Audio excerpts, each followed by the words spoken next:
Uncut Gems is the worst movie I've ever seen, I think. That's ridiculous. That is a ridiculous thing to say. No, it was kind of surprising. It was interesting. No. It has that really cool woman John. in it. What?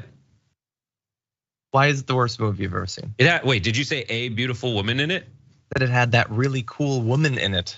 Who's the cool woman? Idina Menzel? I don't know. It's 7 years ago. I don't know who it was. First of all, it was 4 years ago. His wife is Idina Menzel from Frozen, only redeeming quality. Not Idina Menzel. And yes, I'm familiar with Idina Menzel from Frozen. She's from Wicked. Get cultured. And she's also from the Rent movie. And she's also from the Rent movie. And she's also from the interaction with John Travolta. So. Uncut Gems, that's who you're thinking of. Okay, but no, I'm not talking about her though. Anyway, I don't care. Why Who's is the really cool woman then? There's first of all, you can't watch. I didn't see most of the movies because I had my eyes covered because it was so intentionally awkward. What is intentionally awkward about it? It's just a movie with so much artifice that's like, oh, we're gonna do the worst thing at every turn all the time. You mean like in terms of cinematography or editing? Or directing? No, I go through all the bumbly non-scenes where they're like, isn't this great? It's like normal people interacting, but nothing they're doing is normal. There's no one movie about the gems with Adam Sandler in it. Yeah. Did you see the ending? Yeah. Okay, well, don't spoil it, but okay. Yeah, they cut the gem. Yeah, they cut the gem. That is setting up the sequel, I think, obviously. Called Cut Gems. Yeah, look, the main character has to have a character that gem. I mean, yeah, I guess you could rough it up or something. So is this now making for a really uncomfortable living situation with your new permanent roommate, Jordan Ewell? He hasn't seen Godfather yet, so that's what we're doing tonight. I haven't like really seen Godfather. Can we come over and watch Godfather? You want to ditch your way too pregnant to be around me wife? And come watch Godfather? No, I don't want to ever be around you again now. So anyway, I have not seen Godfather. You haven't seen it, or Jordan hasn't seen Godfather? Jordan hasn't. I own it. Okay. He seems like the sort of guy that would not only have seen it but be really into it. But I also thought he would like wrestling and Marvel, and I don't know. I don't know the guy. I don't know him. I do not know him. You, me, or Jordan? Jordan. I know you. Oh, I know all about you. Yeah, no, he's not into The Godfather. Is not into Marvel. Yeah. Doesn't have good taste. No, doesn't hates like hazelnut coffee. Doesn't like hazelnut coffee. Had a Chardonnay. What was it? Yesterday we went to a coffee shop.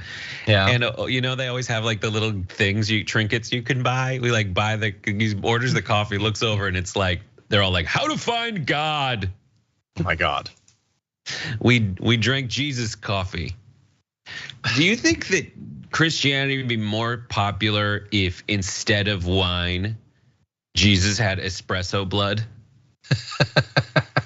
God. Give the religion a shot in the arm. Have you read I cannot picture Jordan drinking white wine. No, it was a Chardonnay infused. Oh, okay. Like barrel that they I can picture roasted the beans in. It was only two options. I don't think he would have gone for Chardonnay or bourbon barrel. I think he would have gone Ethiopian, Sumatran. Okay. Jesus.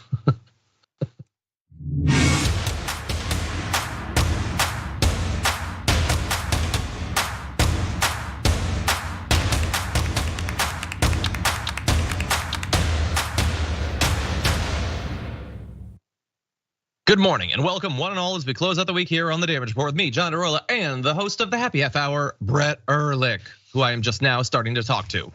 Yep. Thank God we keep our secret interactions before the show secret. And no one knows my opinion on Safdie Brothers travesties. Anyway, well, we're gonna be joined later on the show by special guest Adam Sandler, and I have a feeling I know who his garbage person is gonna be. Do you know who I saw once? while he was filming Punch Drunk Love. Yeah, how'd you guess that? Adam Sandler. And so Adam Sandler and I have only had one interaction in both of our lives. And he said to me, probably enough. He said to me, yo, yo, yo. No, he did not. As I was going into a dollar store and he was coming out of that dollar store. Yo, yo, yo. Pretty cool, right? Respond to that, I don't know. Awkward. I mean, it is, considering how busy it is nice that he gave you 3 O's. That's pretty good. Anyway, I don't know what's going on, everyone. No, thank you for joining me. I am just cruising with the last of my sanity and energy into Baby Watch 2023. But we've got a few more shows. And thankfully, these shows seem dead set on being just chock full of news, including breaking news. So we do have breaking news when it comes to special counsels. Not that special counsel, a whole different special counsel. And then we'll talk about the other special counsel. It's a very special show today. I think we can all agree on that. And then Lauren Boebert decided to give me a going away present by making herself look like an absolute fool. So that's gonna be fun. We're gonna be taking a look at the current state of Fox News. How are they doing months following the ousting of Tucker Carlson? Have they been able to recover? We're gonna dive into it. And then coming up in the aftermath, we'll have the damage report court will once again be in session. The case of the feisty photographer. We're gonna be ruling on it before we throw away our garbage people of the week. So stay tuned for all that, and in advance of all that, please hit the like button and share the stream so that people know that we're live and they can come and join the conversation. And if you would like to get a chance at a $100 Blue Apron gift card, you can send us comments, tweets, super chats, and all that, and we'll respond as we go. But with all that said, Brett, are you ready to start the show? Yes, I'm adjusting my hoodie so it looks like a hoodie and not like, it looked like one of those like, oh, do you want to come into my wood paneled library? Big, it was weird. It had a little bit of the energy of like, I'm campaigning in the central states, so I'm gonna wear, it has one of those things. Totally. Anyway, I can imagine Ron DeSantis throwing that on and looking like a goof. Anyway, with that said, let's dive into the news, starting with this. Okay, everybody, buckle up. We've got a new special counsel appointed this morning by Attorney General Merrick Garland. This is David Weiss, previously senior prosecutor investigating Hunter Biden, will now be elevated to the divine status of special counsel. And you know what that means? The Biden administration thinks that this will get people off their backs, I guess, about the other special counsel, Jack Smith, and everything that he's doing. It ain't gonna work, but let's dive into what we know right now. So Garland gave a little press conference this morning talking about it. And he said that Weiss is authorized to, quote, conduct the ongoing investigation as well as any matters that arose from that investigation or may arise as this probe continues. And that means you can guarantee that the probe is gonna go on for 6 months, a year, maybe to the election, maybe beyond, we'll see. And Weiss will be writing a report to finalize his investigation. It will be publicly released when the probe is over. And if at that point he doesn't find anything illegal, well then we'll all just move on as a society because they wanted a special counsel, they got it, he's gonna investigate it.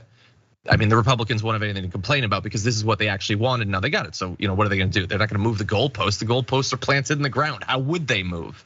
Brett, what do you think? Listen, it is fantastic that we have more people investigating stuff. I love investigations. I just picture the person doing the investigation holding a magnifying glass and wearing a deer stalker hat and a trench coat. And I hope that's what happens. I hope that is the official uniform of the special counsel. What I like about this is how easy it will be to kind of foretell everybody's reaction to it. Including mine, probably. Well, for me, here's what we need to understand. So there might be people observing American politics who don't understand it. It is totally okay for you to launch weird investigations into the activities of your political enemies. But it is wildly unethical for your enemies to launch political investigations into you. onto your side. So it's okay to go after your enemies, but if your enemies do the exact same thing and have a special counsel look into your dealings dispassionately and without bias, well, counter to what the intuitive definition of those words is, that is biased. Well, somehow. Look, I think that you're right. And I think anyone who reacts negatively to what you just said or has any sort of problem about any of that, I think it's just emblematic of America sort of falling apart, and we don't have the can-do spirit that we used to have. These days, most of these woke millennials at best can develop one standard for something, but truly alpha men can develop two of them, a double standard. That's at least twice as hard cognitively, and they can hold both of those simultaneously. Would they rather have $1 or $2? It's really as simple as that. So anyway, jokes aside, yeah, it's fine that they're doing this. And partially it's fine because I understand that the vast majority of why they're doing this is that they think that it's gonna help them politically. Also, Hunter might have done something illegal. Joe Biden might have done something illegal. I mean, he's definitely done stuff that should be illegal, but even stuff that merits being illegal under the current status quo, maybe he will. And so it's good that they're looking into it, but this is exactly what they were asking for, but it will be utterly irrelevant that they've been given it because instantaneously, no, not that guy, no. And wait, Merrick Garland's still involved. That means that that's not acceptable. And when he does the investigation, anything he looks at, anything he doesn't look at, the way that he formats his report, they're just gonna pick apart literally everything. And if he doesn't find anything, which we should assume he will not, we'll be ready if he does. But if he doesn't find anything, then they're just going to whine. Facts don't matter to these people. Yeah, in all seriousness, if you want to be on the JV team of American politics, do what everybody does. If you want to be a non-starter, non-alpha, non-varsity person, go ahead and have your double standards. Go ahead and get mad when someone assigns a special counsel to look into you and cheer when that special counsel is looking into their political enemies. But if you want to be a Sigma, Alpha, Epsilon dog like me and John boy here, then what you should do is develop one standard and hold everybody to it. And watch people reel when you're like, yeah, I don't care if you just have like a non-biased investigator look into anything. Yeah, that's it. Because what you're doing also is believing in America harder than Republicans and many 100%. Democrats. That's what you're doing. 100%. I think we've been asserting a lot about how little Republicans care about any of this stuff that they talk about constantly. I think it's on us to actually demonstrate it by showing how much the rhetorical case against Joe Biden and the expectations for what they're gonna find have just utterly fallen apart without any associated change in their view of whether he merits being locked out of being president. So anyway, we got a few videos for you. We're gonna jump into this first one. Tomorrow, I intend on filing impeachment resolution on Joe Biden for bribery, for extortion, obstruction of justice, fraud, financial involvement in drugs and prostitution. All of these things, you just touched on the highlights of some of those, but we have all the facts and evidence now. Geez, that started off fast and it sped up till the end. Prostitution too, huh? Okay, wow, boy, you got him on everything. And the most fascinating thing is I feel like I follow the news a lot and I don't think I've seen any evidence of even the lighter of those, let alone the worst ones. But anyway, Greg Stube rarely has a person's name fit who they are better than Stube. I think I read it in Tucks from that guy. Maybe. He's joining with Lauren Boebert and Marjorie Greene to impeach Biden. And with that trio in charge, two things. One, it's totally merited, and two, it's totally gonna work. So anyway, he's making bold claims. They must have the evidence for it, right? They must demand the evidence for it, right? Well, as quickly became clear across a couple of different conservatives media appearances over the last week, that's just not the case. Let's start with Kayleigh McEnany. We're listening to is what we call the raising of the bar defense. So Jessica, you said it's no big deal, the Devon Archer testimony. Well, okay, Biden has repeatedly said since the campaign trail, I never spoke to my son about his business dealings. Well, we learned from Devon Archer, he spoke to him 20 times. He was on speakerphone. He attended meetings that the White House told us he was never present at, the 2015 meeting at Cafe Milano. So when you say it's not a big deal, you're saying it's not a big deal that the president of the United States lies. Then you say, okay, no crime was committed here. Again, you're raising the bar. A crime doesn't have to be committed here. The whole point is that this is corruption. The American people see this and say, this stinks. So I often get down on humanity because I feel like often, around like 16, 20, 24, we stop trying to develop as people. But I do like to see that Kayleigh McEnany can all of a sudden have an issue with a president lying or corruption. That's good. Good to have her on our side. First of all, the idea that you don't need any crimes, I'm not a lawyer. I feel like high crimes and misdemeanors pops up at least once in the description of the whole impeachment thing. Like the fact that you think that he lied, that does not merit impeachment on its own. So this is even, like, I undersold this, Brett.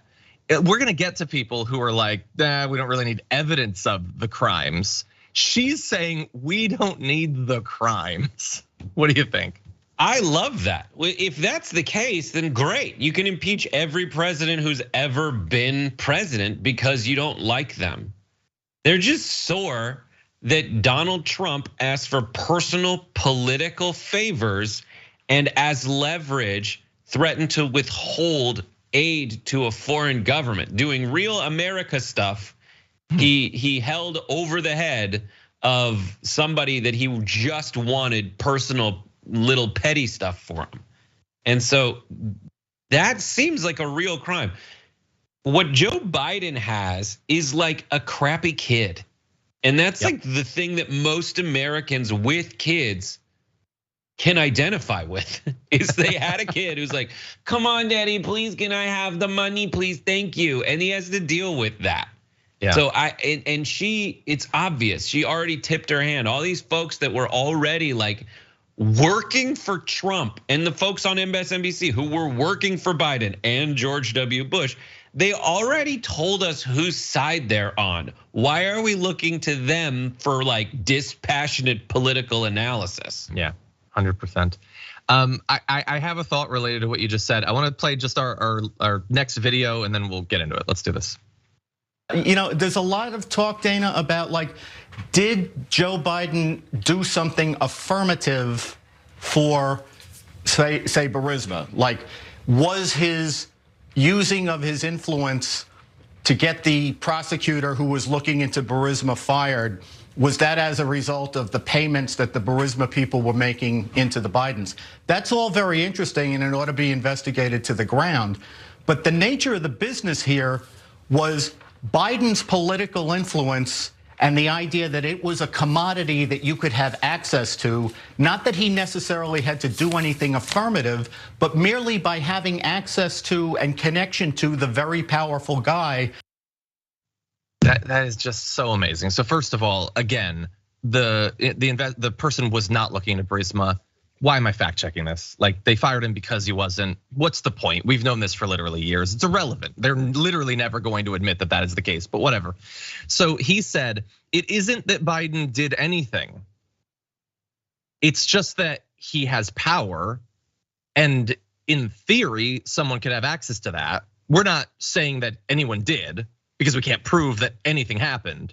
But in theory, if someone had power and a family member, then you probably got to impeach him. And again, to Brett's point, okay, that's true, literally everyone. Donald Trump, Jared Kushner was working on the business side and in the White House at the same time. He's got two sons still actively involved in business and campaigning with him. This is what Brett said. Hunter Biden probably did want to use the fact that he was a Biden to do this. And you know what came of it? The worst that came of it, that we have actually seen evidence of, is that he like shoved a phone against Joe's ear and said, hey, talk to this guy. And Joe was probably like, okay, like you're trying to get your life together. I'll say hi to this guy, and that's literally it. I'm not doing anything, we're not talking about anything. Like, that is what is actually going on. And they want to take out a presidency based on that. and ignore all of the Trump stuff that is obviously far worse and more corrupt. This is all evidence of how starved Fox News viewers are for just getting Biden. Yep. A lot of things. The main one to me is like they used to have on Fox News, they used to have like cartoon Supermen on there to be like, they used to have Hannity be the alpha dog and Combs be like, I don't know, I think this is pretty bad, I'm a liberal. And now they have that guy on to like Andy McCarthy to just stick it to Biden. And that guy's just like a wet clump of toilet paper. Like even their guys that they bring in to give the devastating arguments are just so gross and not strong. The only solution to this, there's two solutions to their logic. If their logic holds, there's two solutions to their problem. One, no one should have any power. You ask a Republican, I agree. In federal office, they'll say, yeah, my job is, I hope not to have to do anything ever. So that holds true. The other one is a modest proposal I have, that we kill the families of all people with power. It's their argument, it's their logic, it holds true. Joe Biden, dark humor, halfway there anyway. Most of his family was killed in a car crash. So, I mean, the ones that survived, brain cancer, and then almost died from a drug overdose. So Joe Biden's doing his part to eliminate his family. Why doesn't he get any credit for that? Meanwhile, you got like 20 Trump kids, 9 of which Trump remembers the name of, only one of which is an angel, Ivanka, call me. And Tiffany, she's a great singer. I mean, that's really the only things that I can think of to try to solve this problem we call American politics. They're bold strategies. I don't know if we're gonna pursue them. By the way, all the people in those clips who are like do they support politicians being banned from trading individual stocks? No, obviously they don't care about any of this. They don't care about literally any of this. Yeah, many of their viewers might, but they do not. I have one more thing that I want to say, but I want to make sure that we get to our final video involving a little bit of pushing back by Jake Tapper. Let's take a look at this. We're talking about impeachment here. I don't see any evidence of any crime, and frankly, that is how the world works in Washington, D.C. And if you guys are gonna launch an effort to try to reform Washington so people who are powerful can't have their wives and children and husbands and others traffic on that relationship, I'll be first in line to help you out. But it doesn't seem like you're trying to do that. It seems like you're trying to just go after President Biden. No, we're trying to do that. That's been the goal from day one, is to have a legislative fix. But let's just go back to not having any evidence of wrongdoing with Joe Biden.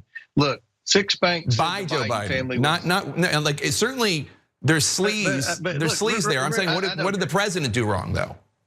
Well, remember when we started this investigation at the end of January, that's when I got subpoena power, the last week of January. The narrative was the laptop was Russian disinformation. Joe Biden's family never received money from China. Joe Biden's family never received any of this money while he was vice president. And Joe Biden never communicated with any of the people that sent his family this money. All 4 of those things have been proven false. Okay, look, I don't even know that is true. I don't spend enough time on 4chan to follow all of what they think they found on the laptop or whatever, but okay, answer the question then. What specifically did Joe Biden do that was a crime? You guys have been investigating for literally months. We know that you've done nothing else since January. You fooled around involving Kevin McCarthy, and then you turned to investigating Joe Biden. You've had all this time. You have literally hundreds of Republicans in Congress doing this, and you've got nothing. You've got literally nothing. It's honestly shocking that you haven't accidentally found some sort of evidence of a crime, something that can at least be twisted into seeming like a crime, but you have not been able to do that, which is just really impressively stupid. In any event, the overall thing that we're seeing here, and my final point on this is, they're always, as the party in the minority that has a Democratic president, gonna have to do something to critique the president. But the reason that they are making such fools of themselves is what they feel they need to deliver on grows in proportion to the insane stuff that Trump does in every area. That is true. If Trump does a bunch of corrupt stuff, then they have to make it seem as if Joe Biden has done stuff that's just as bad, even though he hasn't. so they have to swing for the fences. If Trump is accused of sexually harassing or assaulting dozens of women, then they have to spread theories that Joe Biden's a pedophile or something. If Trump leads a coup, they have to say that if like the Dems try to stop the debt ceiling from being raised, it's an insurrection. They always have to take whatever the Republicans did and then pretend that it's just as bad on the Democratic side, even if it's not. Any final thoughts, Brett? For every action, there's an equal and opposite overreaction, John. I like, that was way more concise than mine. More concise is cancel out culture. Yeah, that's good too. Oh my God, you're amazing at this. We got to put together a segment for it.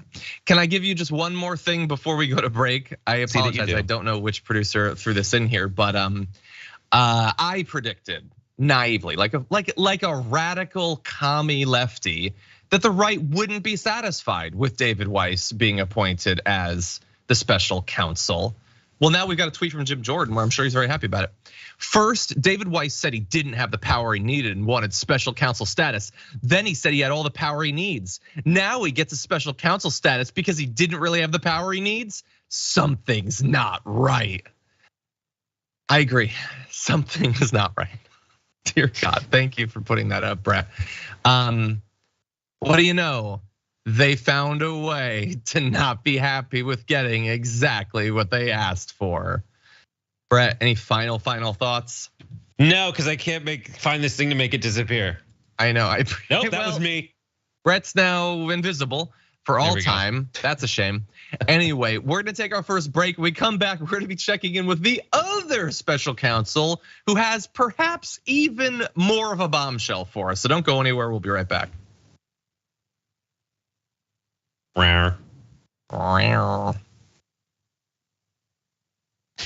Okay, everybody, let's jump into this. Asimov's Prophet in the Twitch chat says, why is Brett's room all red? It looks like a living room in suburban hell. This is the worst. I love comments like that. They're my favorite because I am proud of the look of this shot. No, it looks great. But a lot of people are saying it's Christmassy.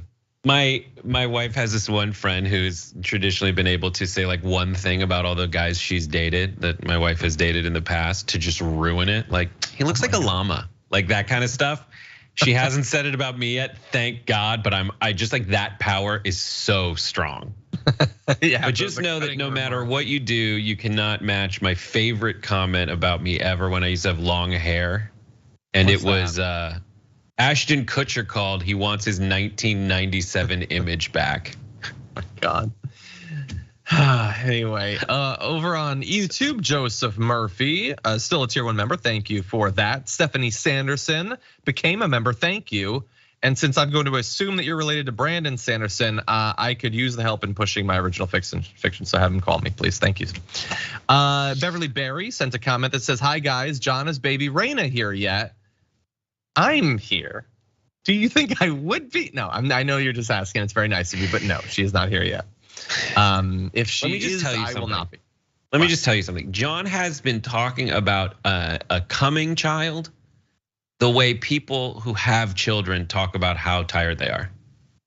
It's, I have such a headache. Look, there's no good reason, but I have been markedly more exhausted the last few weeks. I think that it's a sympathetic pre-labor tiredness, I think.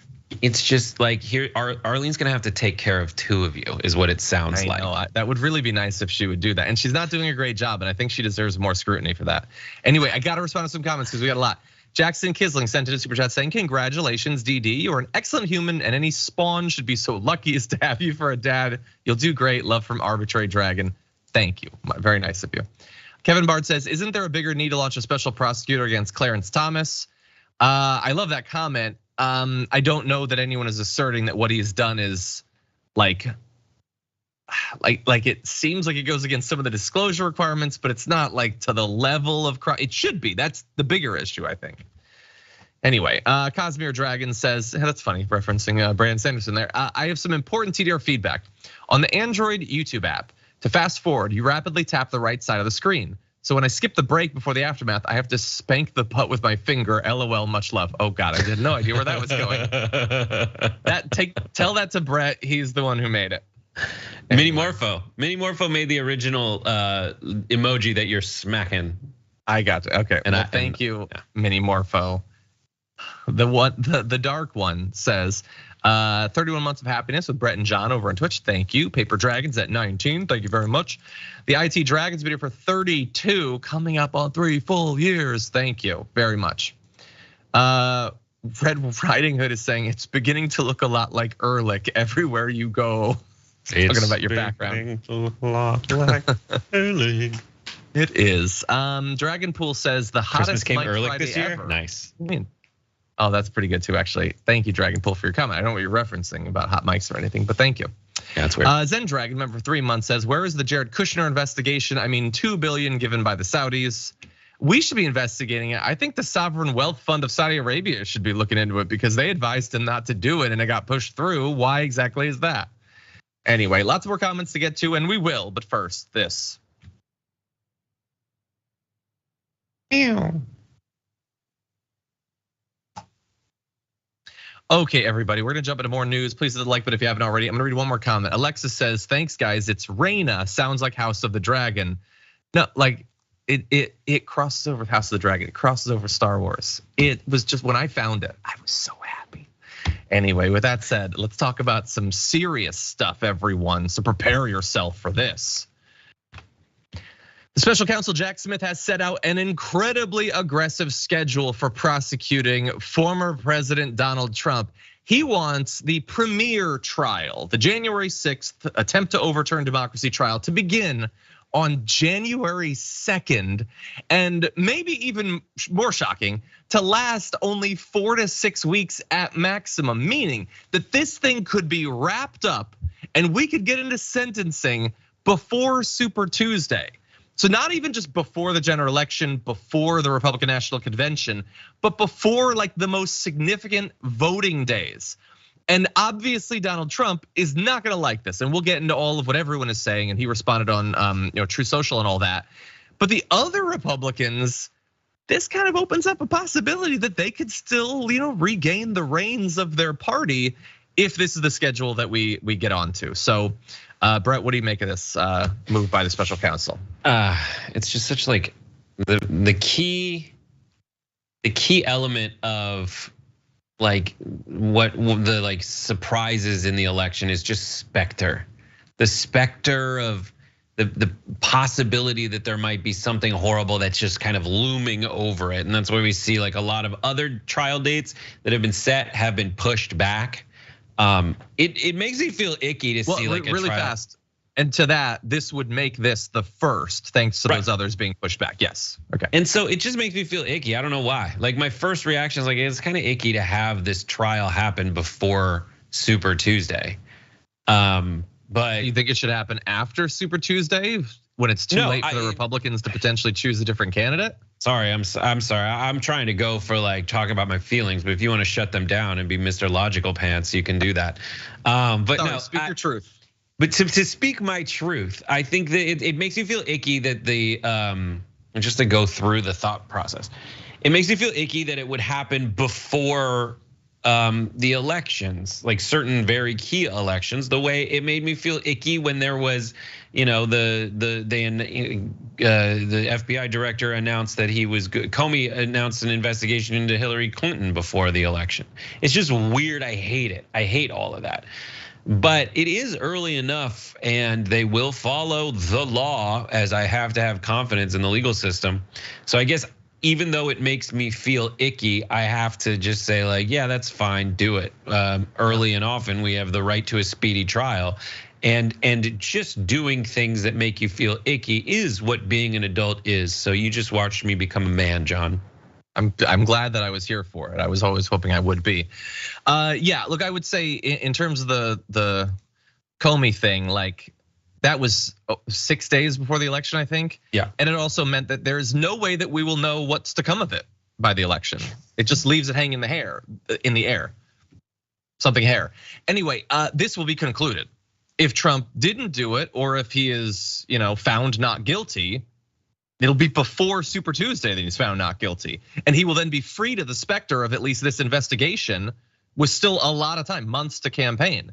And if he is found to be guilty, then don't the Republican voters deserve to know that as early as possible? Trump, after all, was complaining about how long this has taken and how they delayed it. Well, now they're rushing into it. And now, of course, Trump's team is gonna get to say when they think the trial should start, and maybe it'll be one, maybe it'll be the other, maybe it'll be somewhere in between, we don't know. But I do wanna get into Donald Trump's reaction because we've got a lot to get to here. Donald Trump woke up to the news that the special counsel is looking for a January 2nd start date to his trial, and he said this: deranged Jack Smith has just asked for a trial on the Biden indictment. The Biden indictment? No, you're the one being indicted, buddy. You don't get to, no, don't switcheroos. You're being indicted. To take place on January 2nd, just ahead of the important Iowa caucuses.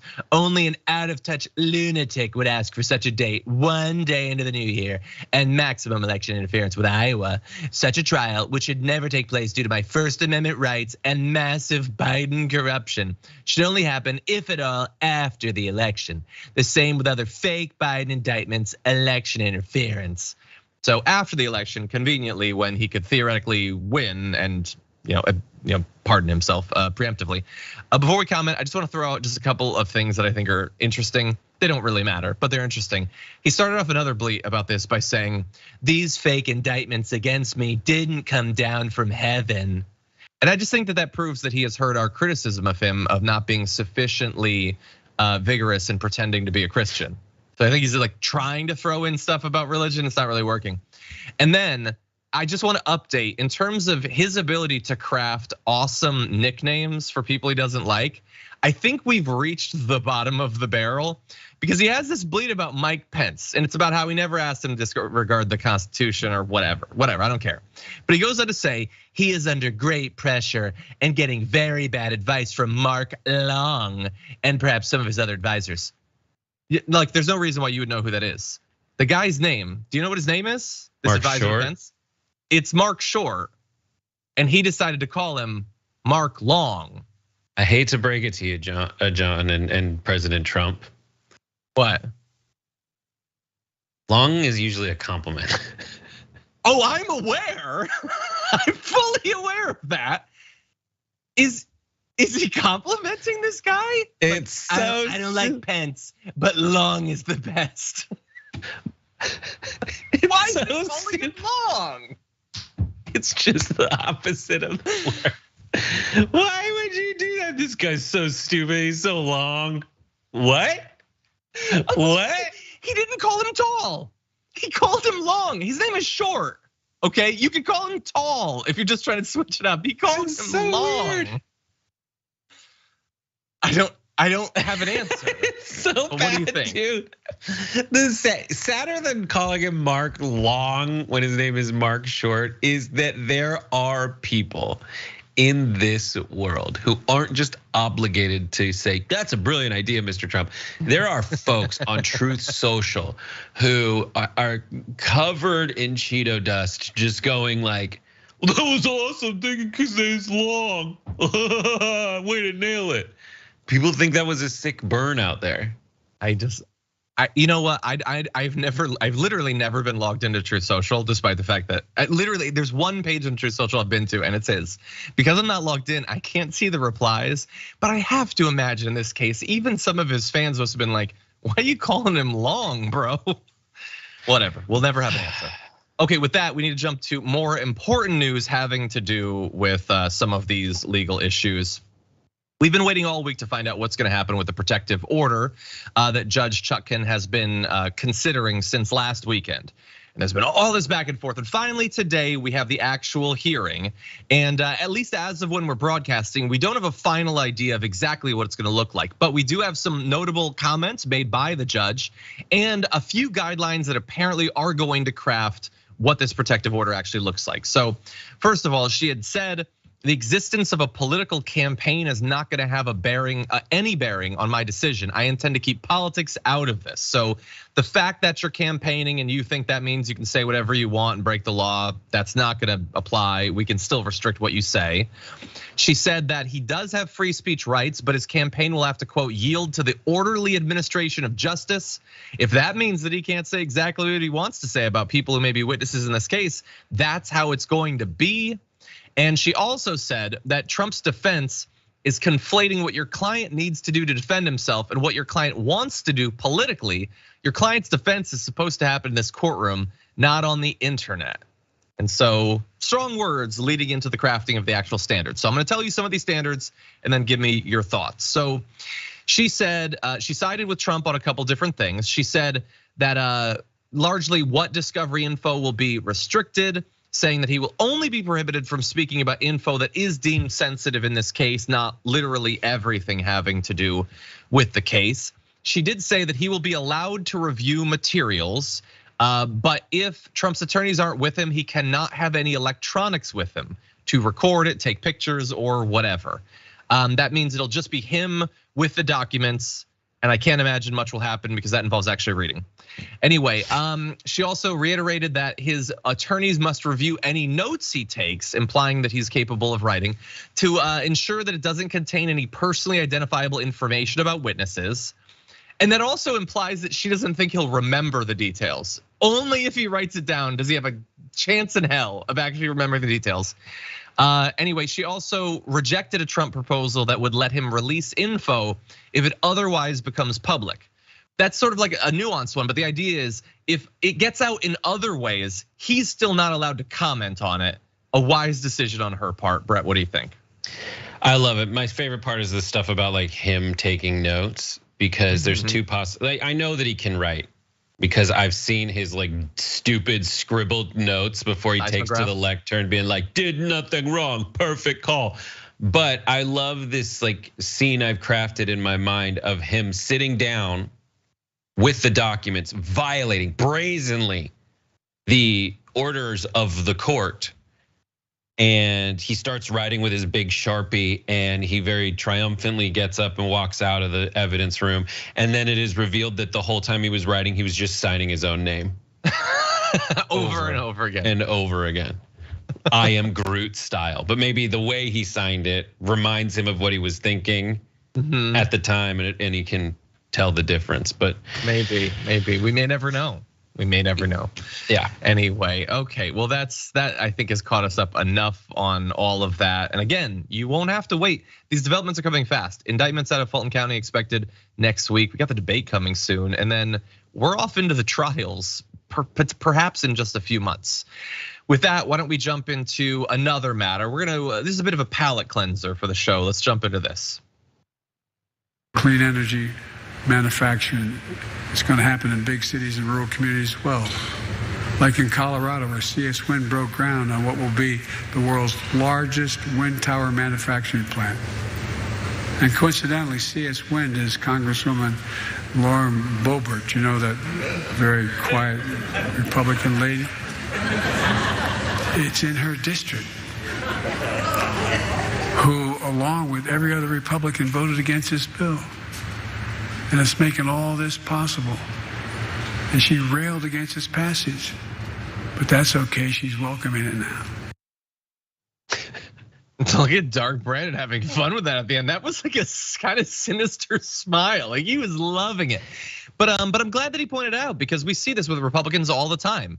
They vote against the bill, they try to kill the bill, they try to weaken the bill, and then the second it passes, they run to their district. Hey, there's money and buildings and gifts and infrastructure. Give me the credit. I didn't do everything I could to stop this from happening.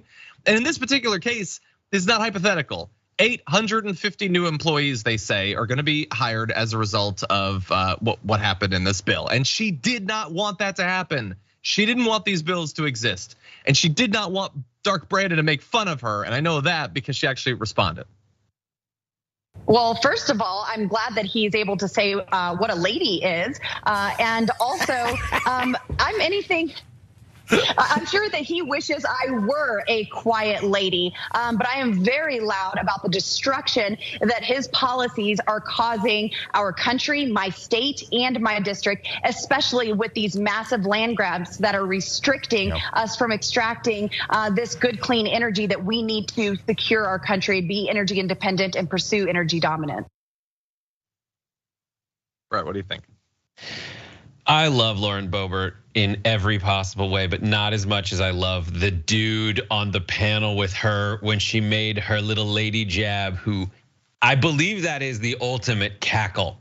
You can say what a lady is and wishes I was quiet. No, he wants you to talk as much as possible because everything you say is thoroughly stupid. And just as you learn in the Miranda rights, they read Trump.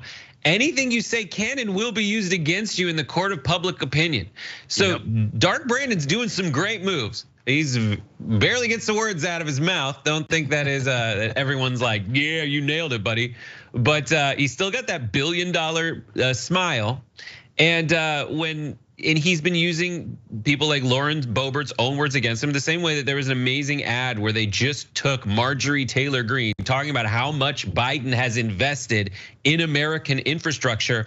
They play her, what she intended as barbs against Biden, but they just play them without any context, just saying that she basically sounds like she's praising Biden for giving a damn about American infrastructure. And at the end, they just go Biden for president, nail it, let's move on. That's great. Yeah, 100%. So first of all, we sort of glossed over the I'm glad that he can call me a late. Like they literally cannot go 2 minutes without talking about that topic. Like it is the only thing on their mind. I don't know where Lauren Boebert is right now. I don't know what Lauren Boebert is supposed to be doing right now, but I do know that right now she's thinking about trans people. It's bubble babble. It's bubble babble. That's my new term. Bubble babble is when you're like if you don't spend a lot of time paying attention to like Lauren Boebert discourse and right-wing discourse, and you hear them say, I'm glad he could call me a lady, that's bubble babble. Because no one watching it from the outside knows what the hell you're talking about. Sure, yeah. Everybody should watch out for their own bubble babble where you're just saying things that only you and your roll boys know about. Yeah, you're not connecting with Americans. Yeah, 100%. I thought at first you were talking about Bubble Bobble, which was an amazing video game back in the day.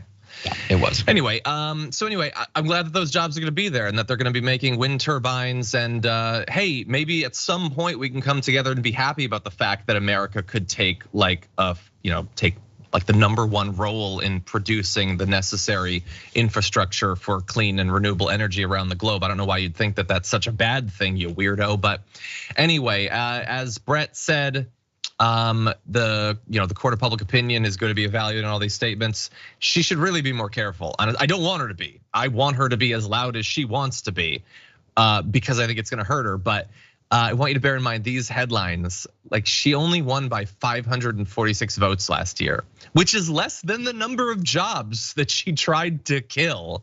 So that'll be fun. Her challenger outraised her threefold last quarter, dear God. And right now they're tied, actually. If you take a look at this is still pretty early and he's not receiving the backing of the National Party, which by the way, imagine if he had gotten the backing of the National Party last time.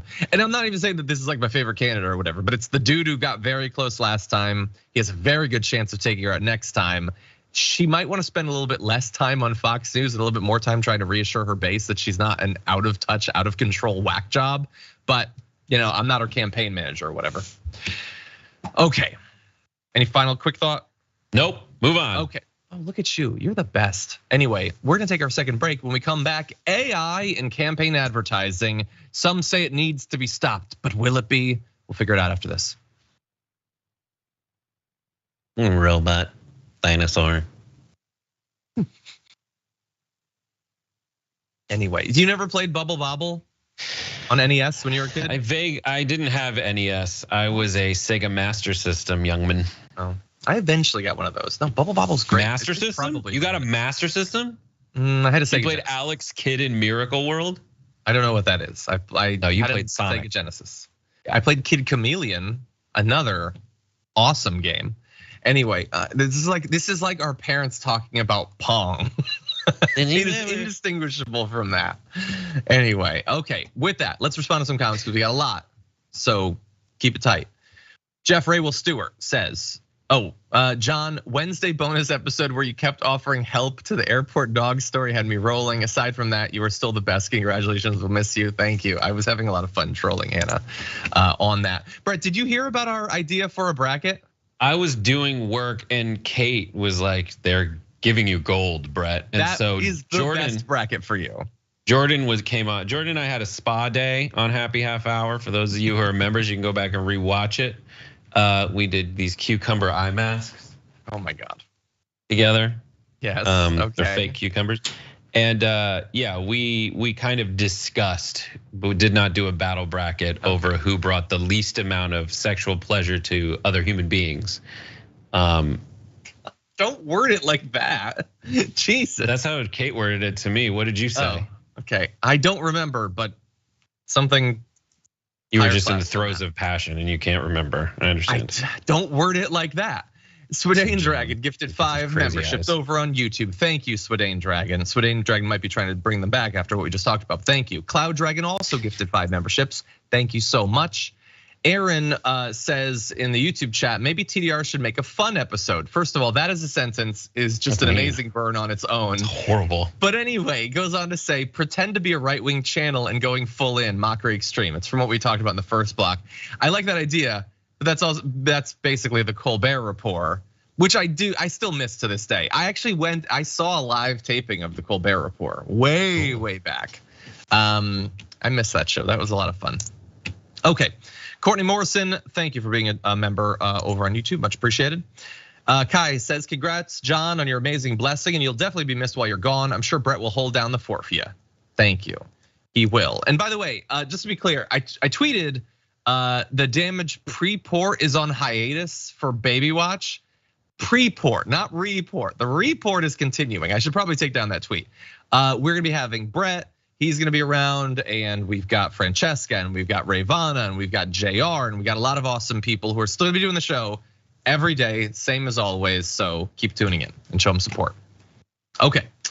Let's see, Dylan, member for 3 months, says, shout out to everyone behind the scenes that makes TDR the best place to be in the mornings and make John look good. Also, hi John, bye John. Thank you. As I always say, it's only people in front of the camera who deserve the credit. Me and Matt Damon feel that exact way. There shouldn't be anything other than the camera and us. I don't even need the background, just the I'm kind of camera 50-50 on the camera, John. I don't need that. I just need necessary. They could be mirrors watching. Anyway, a mirror. By the way, I am realizing one issue with the name that I'm very happy with for a number of reasons. Literally every single person who has written a message about Reina has spelled it differently. There are so many ways you can spell it. So pre-apologies to my heir. Sorry I did this to you. Okay, more news coming. Don't go anywhere. We'll be right back.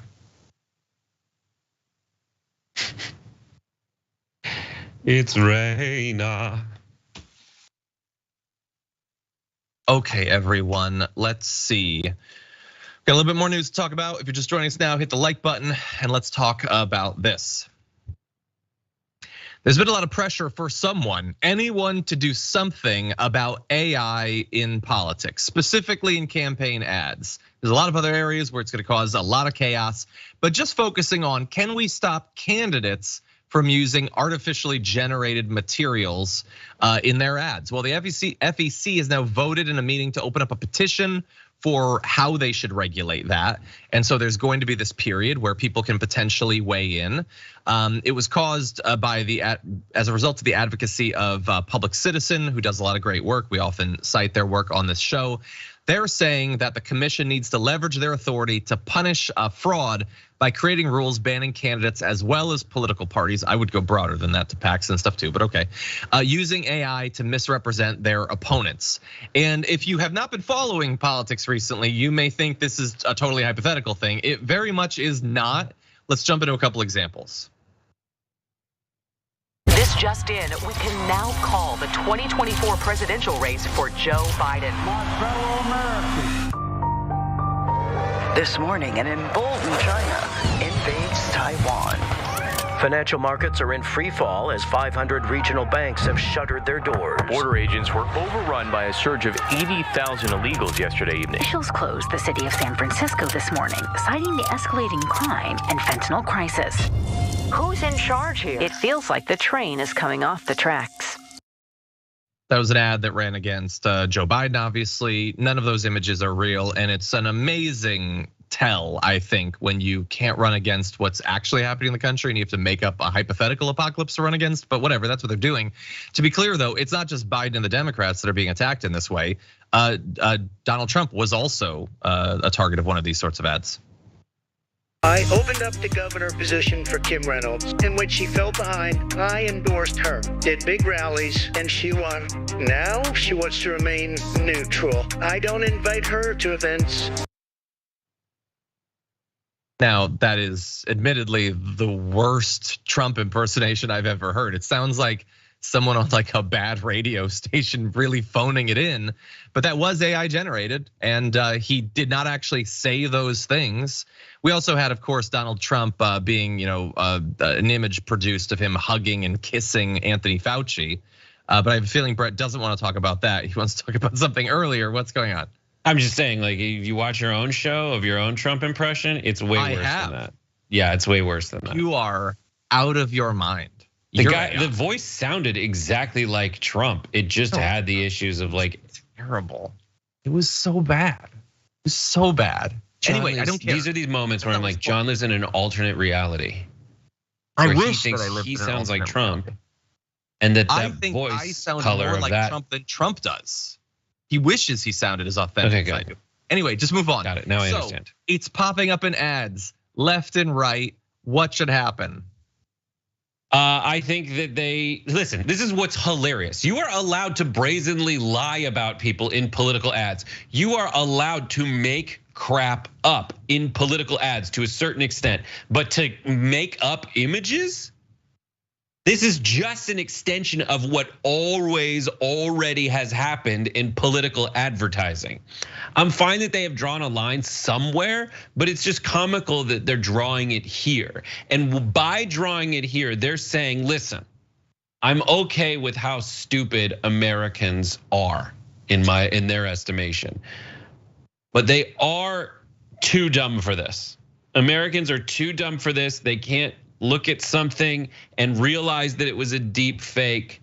This kind of lying is different from all other kinds of lying, so we have to draw the line. I find that hilarious. Wait, so you do not agree with that this is a different sort of lying that is potentially more consequential than the other sort of lying? If you are so dumb that you watched those ads and were like, this is once and for all, I'm going to draw this conclusion about Joe Biden.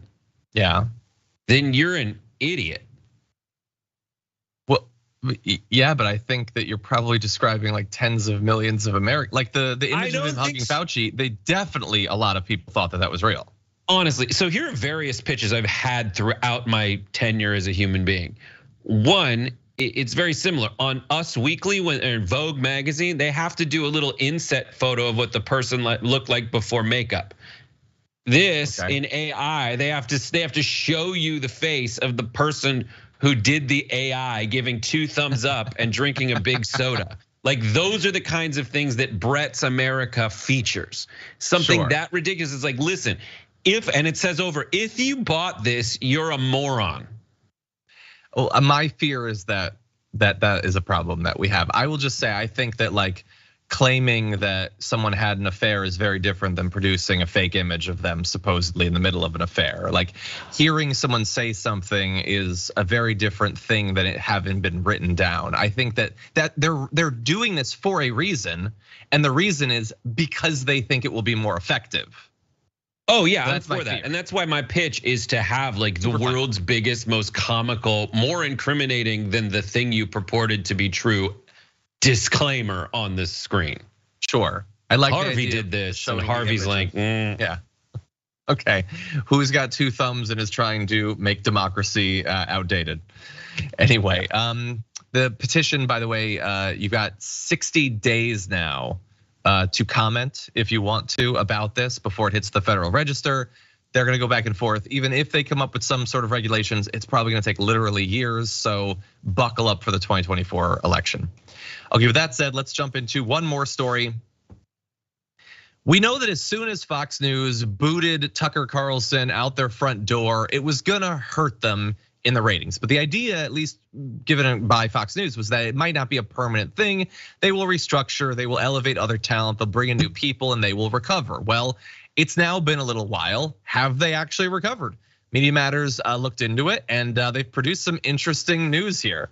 So during the first 15 weeks after Carlson was fired, Fox's average primetime ratings dropped roughly 30% compared to the 15 weeks before he was fired.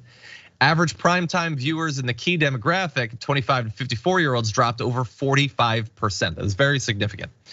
Now, they did start to launch like a new primetime lineup with what they had laying around the studio. That turned out to be Jesse Waters, so they dusted him off a little bit, gave him a new pair of boat shoes, and they put him into that same time slot. And if you take a look at here, you're gonna see mapped out ratings with the first line from the left being when they fired Tucker Carlson, and you see that big drop. And it actually continued to drop. It wasn't just the immediate thing.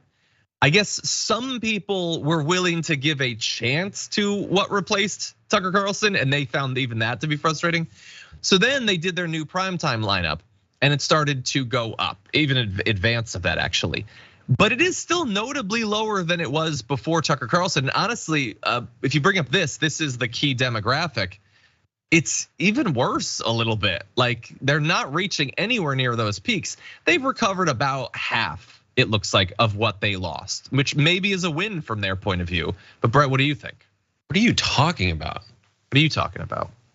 I'm looking at those numbers and I see a giant rise recently for them. There is a giant rise, and where does that rise cap out?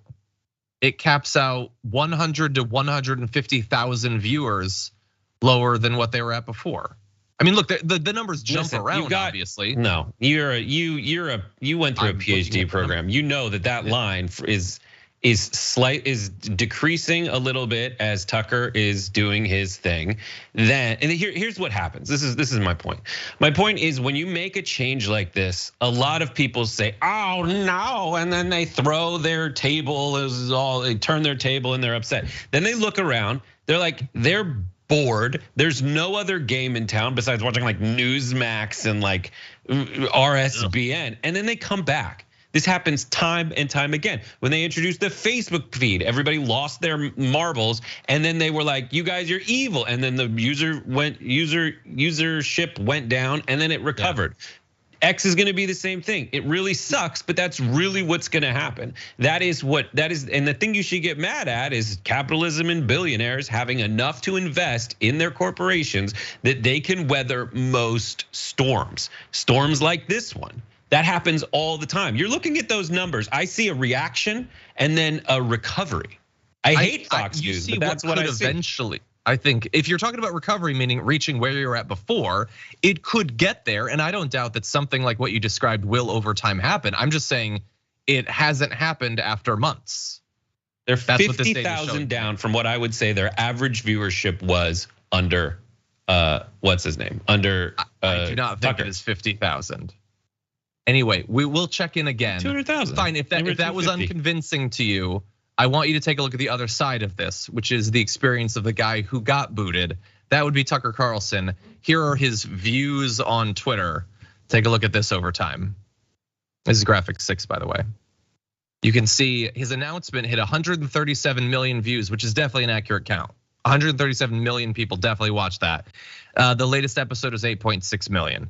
It has just been going down and down and down. And the thing is, none of those numbers mean what they pretend to mean. It ain't 8.6 million at the end. Maybe the drop hasn't been as much either, but that is not what Tucker Carlson wants to see. Or Elon Musk probably, but I don't really care. Anyway, that's all the time we have. In fact, more than the time that we have for the first hour of the show. Thank you everyone for joining us. We got more to come in the aftermath, so don't go anywhere. We'll be right back.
Welcome back to the Aftermath, everybody. I'm John Iadarola. He is Brett Erlich. Brett, thank you for being here.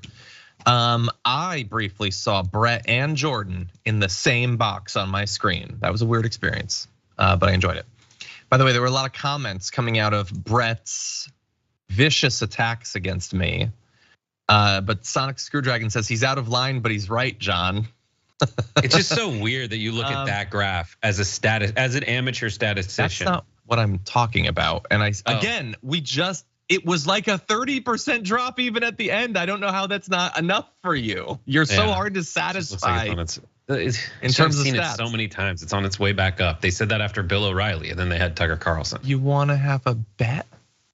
Check back in 3 more months. Don't do it. I just watch Uncut Gems. There's no way in hell I'm wagering on anything. Okay, well, anyway. Stress Nap says John's Trump impression is hands down my favorite. So that doesn't mean it's good. I understand. It's not a good Trump impression. It is enjoyable to watch, especially in the new setup. I'm not arguing. What new setup? When we can see your face while we're reading it.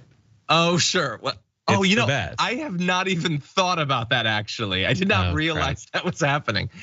Guillermo says John thinks Colbert's Trump is Trump. I know. Yeah, everybody knows. It's the most accurate thing in the world. Wolfpack says at Trump impressions, Colbert, Trevor Noah, Jamie Foxx. Jamie Foxx is the most accurate of literally all of them, to be clear. No, it's the guy on SNL, Austin, whatever. And then his is good, but it's not my favorite. The reason obviously Alex that anyone now is doing a actual good Trump impression is because of that guy on SNL. People saw it. They re-examined how Trump talks.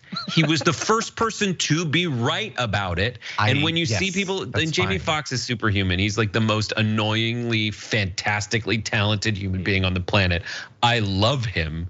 But you can't factor in Jamie Foxx like he's like a normal human being. He's a concert pianist, Juilliard. Like he's above and beyond everyone else. I get it. You like him. I know that you're frustrated. He hasn't responded to any of your letters. But can we move on? Anyway, okay. Let's talk about something super light, everyone. Let's jump into this video.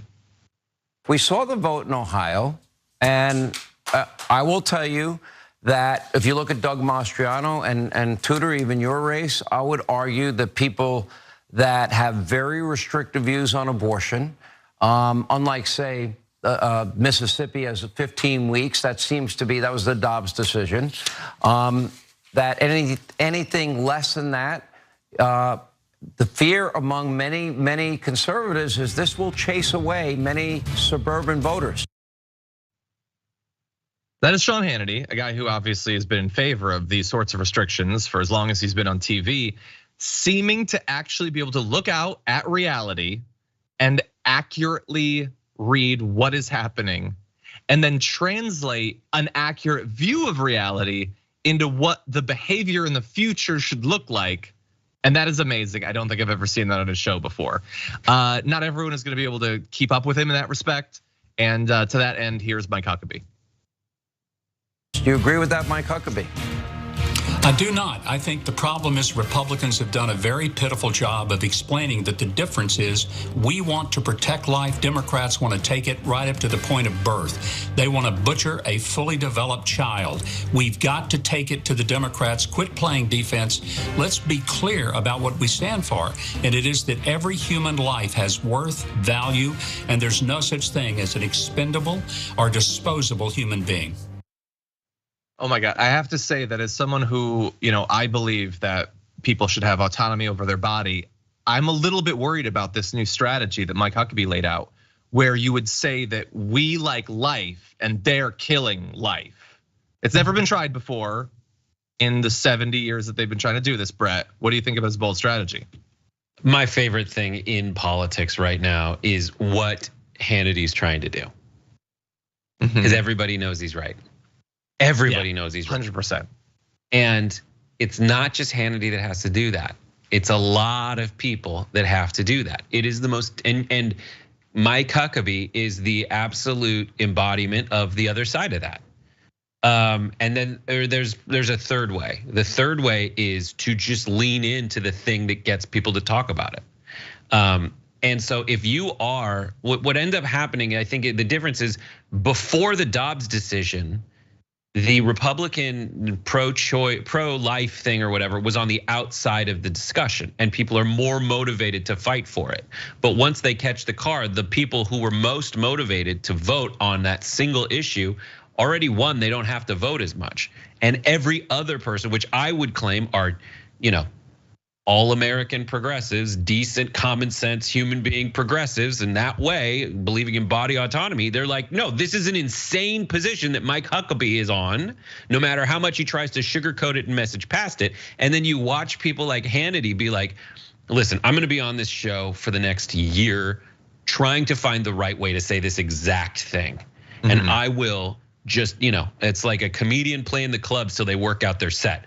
That is what he's going to be doing over time. People on every side of the aisle do this, and it's necessary for him to accomplish his goals. And one of those goals is keeping his audience. And it's just, it is a sane position for him to take. Yeah. And yeah. Look, I think that Mike Huckabee also in that clip demonstrates that on some level, he understands how ineffective Republican efforts to message around this have been since before virtually everyone watching this show has been alive. They've been trying to do this and they failed and failed and failed and failed. And they know how bad they are at it, which is why he had to lie in that clip that people are talking about like post-birth abortions. And no one they keep trying to run against that because they know they can't win on reality. Which Mike Huckabee, which Democratic congressperson is advocating for that? Which Democratic governor, which lib, broadcaster, anchor on CNN, MSNBC, who, which activist, who is pushing for this? Nobody, it's a fantasy land, it's a fiction, you made it up.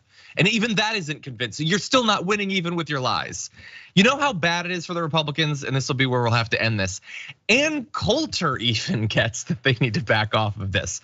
She, like many, has noted that every single time you have put it to the public to decide whether these rights should be enshrined or restricted, they have voted for bodily autonomy. Over and over and over again, blue states, red states, urban areas, rural, it doesn't matter. It does not matter. They do not want these rights to be stripped away. Mike Huckabee and a few morons who are like, this is their grift. Their grift is religious in nature. They're the only people that can't seem to accept this. Yeah. And it's terrifying for establishment politicians because the more you're allowed to ask the people what they want, the more they'll tell you. And the more it will expose how out of touch with the average voter politicians really are. Yeah, 100%. It kills me, by the way, that we're not gonna really get to this John Stirrup thing. Maybe Monday? Maybe Monday. No, we can't. We gotta do G. Unless you want to do Stirrup instead of G. I don't care, whichever one you feel. The feisty photographer. Let's have a little bit of fun. Okay. Have a little bit of fun. We're gonna move on to G, everyone. We'll do it on Monday with Francesca. It'll be fun. Okay. A wedding photographer took to Reddit to ask for advice after a wife that he had done the photography for during a wedding asked for a complete refund because her wedding had been ruined. And the justices of the Damage Report Court are gonna answer her call in this, the case of the feisty photographer.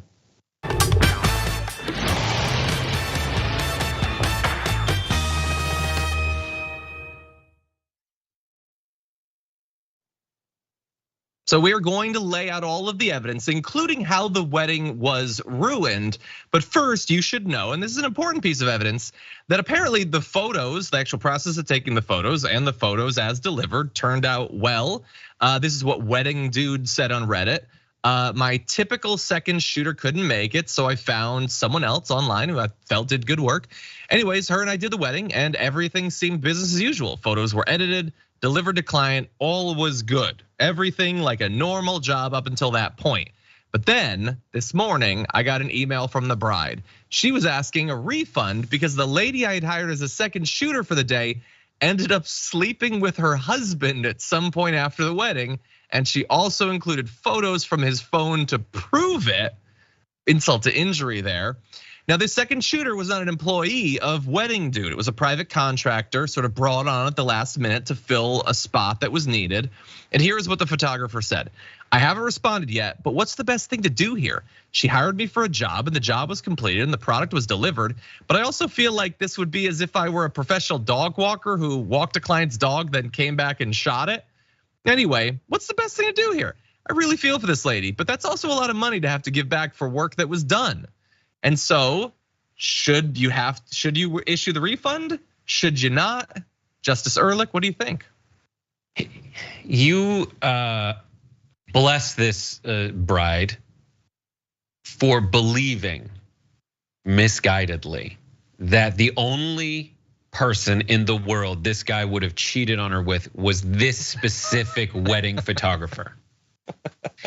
I hate to break it to you, but if the guy's gonna cheat on you at your wedding with your wedding photographer, he has probably cheated on you at the bachelor party, before the bachelor party, days after and he probably will cheat on you while you're in the hospital overnight having given birth to your child. So that's my guess. I don't think this guy should have to give back any of that money whatsoever. In fact, she should be okay because she'll probably get more than half in the divorce anyway. So why are you penny pinching over somebody who at the end of the day actually did you a service? Because he's supposed to only provide photo evidence that you two got married. But in addition to that, he saved you the money for a private investigator by essentially indirectly providing you with a lot more visual evidence. So there were extra photos as a treat. He is charging you extra, and he should. So I think no, don't give her the money back. Send her an invoice for private investigator duties. Okay, so you're ruling innocent. Look, I will say, I think the wedding photographer might, in some of these hypotheticals, be being too hard on himself because he did that metaphor of like the dog walker thing. Weird. But that would be like if you double teamed walking a dog and then later on the person that you brought on went back and shot the dog. Are you really responsible for that? I mean, you'd feel bad, but are you responsible?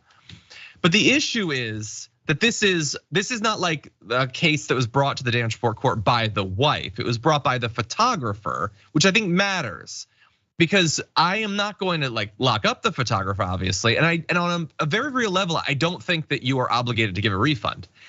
But I do think that it might not be the worst idea just because I feel like you want to avoid a lifetime of Yelp and Google reviews smearing you as a person who's gonna break up happy homes. I would think of the refund not as like a fee, but as an investment in the future of your career. So I would suggest giving some sort of refund, not because you're ethically required, but as a matter of pragmatism. That's my ruling. What do you think? As a matter of pragmatism, you should not take to Reddit with this kind of self-reporting. Yeah. It is a brag. You lose a bit of the high ground morally by being like, yo, it's me, the photographer. Now, their name is just like Wedding Dude. So maybe a throwaway account.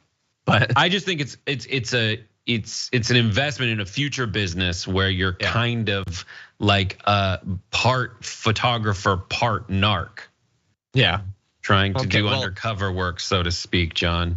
Oh my God. Anyway, if you get to say double team, I can say undercover. Stop it.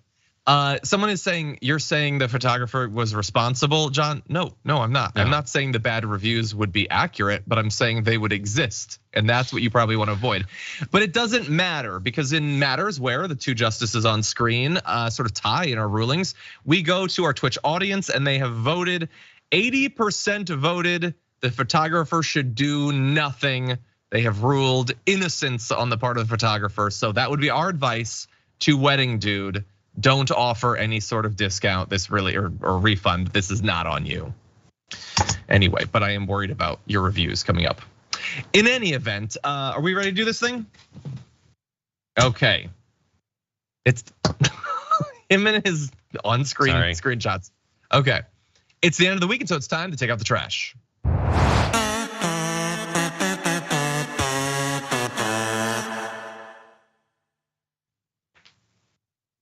Brett, who is your garbage person of the week? My garbage person of the week, Kenjamin Klippenstein, for ruining everything. Put up his damn picture. Ken Klippenstein, seen here in Lavender, wrote this article about the UFO whistleblower destroying dreams that UFO aliens are going to someday be my new best friends. Struggling News Nation did a huge special that performed quite well on this issue, where they interviewed the guy who's the whistleblower. It did wonders in terms of ratings. So obviously the guy who scored the big interview, who was outed as possibly having interviewed a guy who took advantage, who may have been suffering some mental issues. These guys took to News Nation to defend their work alongside my girl, Liz Vargas. And here's what happened. It was amazing. Joining me now is journalist Ross Coulthart, who was the first to speak with Grush on camera for News Nation. Ross, thanks for joining us, especially because we just got news that about half an hour ago, the reporter who wrote that article for The Intercept was fired. Yes, that's quite a shock, Elizabeth. I have to admit I've been quite surprised by some of the comments that Mr. Klippenstein, the journalist, has made in the past 24 hours. Because I don't think he quite understood what he was saying, what he was admitting. The simple fact is that somebody is trying to smear him. Somebody is trying to discredit him, and it's blown up in their faces, frankly. The journo's lost his job, and frankly, the people in the intelligence community who leaked this information, i.e. provided the tip to Mr. Klippenstein to let him know where to look, those people should be investigated and exposed. Now, you might be asking whether friend of the show, and because he's a garbage person, enemy of humanity, Ken Klippenstein did in fact lose his job, as reported here by my second garbage person, Ross Coulthart. Put up his damn picture. Ross Coulthart is my garbage person, not because he is going after Ken Klippenstein, but solely because look at all the stuff he's touting. None of that is called the Coulthart facts. He needs to have a thing called the cold hard facts, and he doesn't. He's a garbage person. But to clarify, they're accusing Ken Klippenstein of lazy journalism when they were too lazy to look at this tweet here and not, which says after 3 years, The Intercept has let me go. But they were too lazy themselves not to click through to this tweet, which is the second one, to let me go and to do a newsletter occasionally, which you can absolutely subscribe to here. So News Nation, already. So come back. So what's funny about this story is that News Nation got this awesome, huge thing, and they've become the UFO network basically.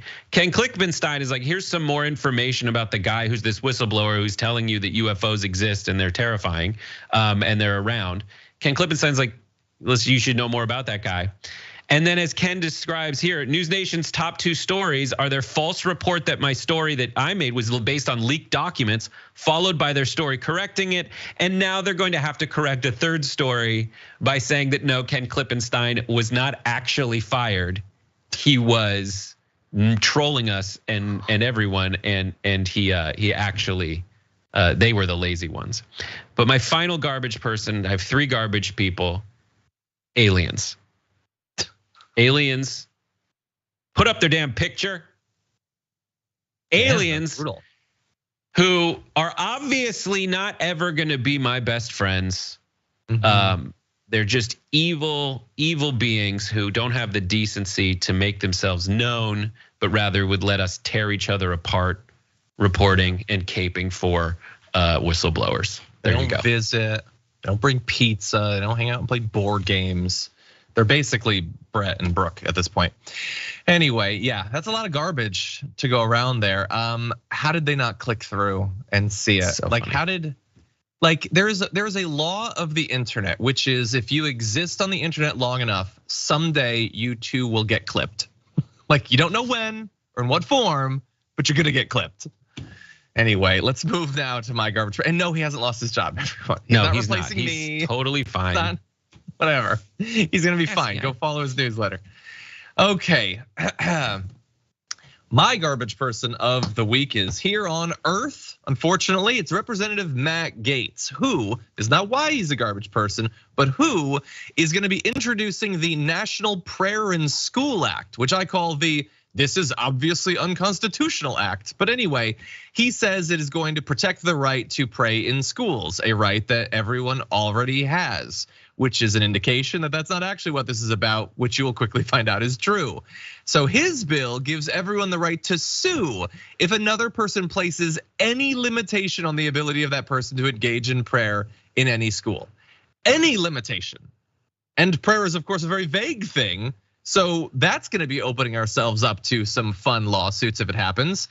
Anyway, that's not why he's a garbage person. Here is why he's a garbage person. It's how he spoke about this bill and why it needs to be passed. He says, God's reach does not stop at the schoolhouse gates. Our country's education policy forbids students and faculty from praying while endlessly promoting degenerate LGBT and anti-white propaganda. Because why shouldn't we have some good old-fashioned white grievance politics in there too? But the degenerate LGBT propaganda. Remember, in terms of freedom to exist in a school, they are perfectly comfortable to strip every book out of there to make it that if you are not exactly the straight, cis, white, whatever that they want you to be, you can't say a damn thing about your life. But now there can be no limitation on any kind of praying in any form for any duration anywhere in the school. This is obviously not going to pass. I understand that. He is using it to prove a point. And the point is that he is garbage. Brett, what do you think? Matt Gaetz does not believe a single tiny bit of what he's saying. The people who say that their rights are impinged also would not, or infringed, will not at all allow a Muslim person to pray during class. How do I know that? Because we've interviewed them in person at Trump rallies. So these are not people who have any identifiable principles. They just want to win themselves and they want other people's lives to be miserable. And yes, they're making these crazy leaps from like just telling people like basic stories that in books that we've all read that have not turned all of us gay, and or trans or anything like that. They want them out. So he's lying when he says this is degenerate LGBT and anti-white propaganda by just telling people facts about what's happened in America. 100%.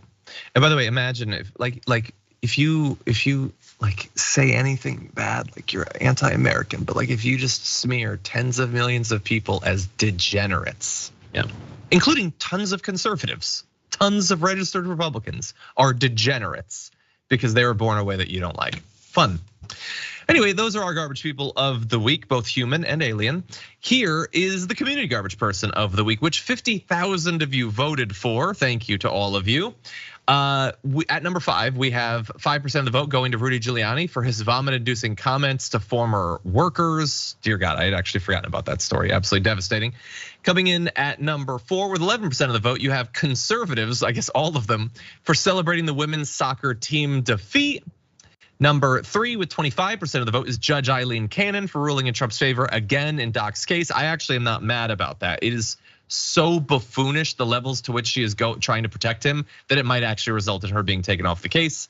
Your runner-up with 26% of the vote is the Alabama men for attacking a boat captain for doing his job. Great addition there to the list. This is a super split one, by the way. Your garbage person of the week only got 33% of the vote. That is Donald Trump for his disgusting attack on Georgia DA Fani Willis. And great to see him getting it for that, because that was about as, like, I don't know how you fit both that much misogyny and that much racism into one brief clip, but he found a way and he earned this great dishonor. So thank you to everybody who voted.